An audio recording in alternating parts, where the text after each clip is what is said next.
Tell me about your grandfather. My grandfather's name is Alfred Moss II. And my grandmother was Anna.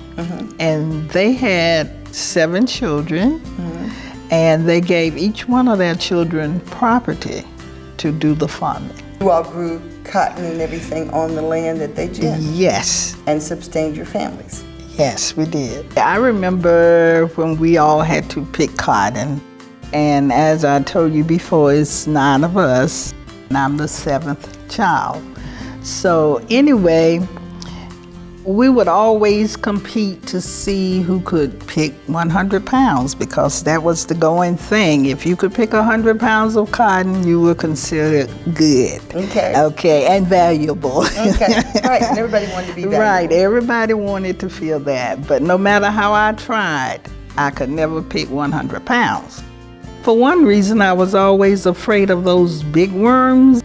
They're green in color, and then they have little fur on them, and it stings. Once you touch it, it will sting you and leave webs on your skin.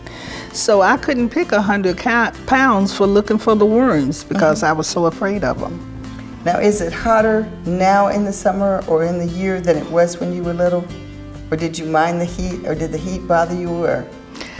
Well, I guess during that time, we had gotten so used to the heat. But when we start out in the mornings early, you know, when it's cool, then middle of the day, our parents would take us inside, and then we would have lunch and a rest period. And then we would come back out to start picking again once it got cooler in the evening. And then each day after you picked the cotton, what happened to it? It was put in a barn. Okay. The cotton was placed in a barn. And did your family build the barn, or you bought the barn? Oh, my family built the barn because my brothers and my dad, you know, was the advisor and the supervisor, and they built the barn together. And also, my father and some of my brothers built our house. So we've heard that there were cotton gins that cooperated all up and down our county. So there was one in Mount Carmel, but what did you do in Willington? Did you take your cotton to McCormick, or did you all go to Mount Carmel? During that time when we were farming, my father, he carried it to Mount Carmel's cotton plant up there. Did you know if he kept his seed, or did he sell the seed? If I remember correctly, I think he kept most of the seeds. Okay. And did you pick other crops?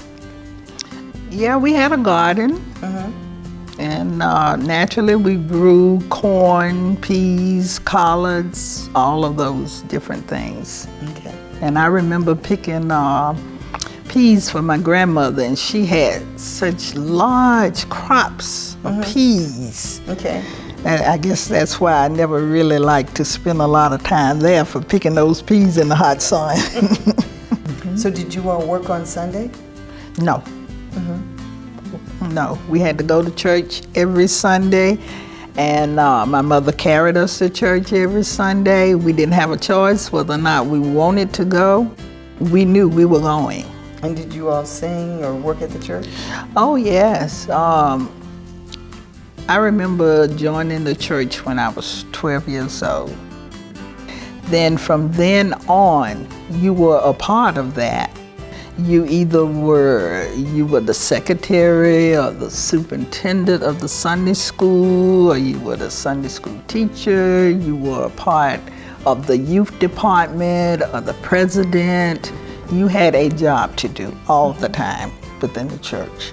And some people may try to figure out, well, why would I even talk about that? But believe it or not, it was the cotton industry, and it was the industrious families and the ability to work, to have these jobs, to interact with people that built the communities, the schools, and the churches. And so it's so important for people to know how it all worked together. Yes, it does. So I wanted to thank you for coming and talking with me and telling me about a time that I wasn't here.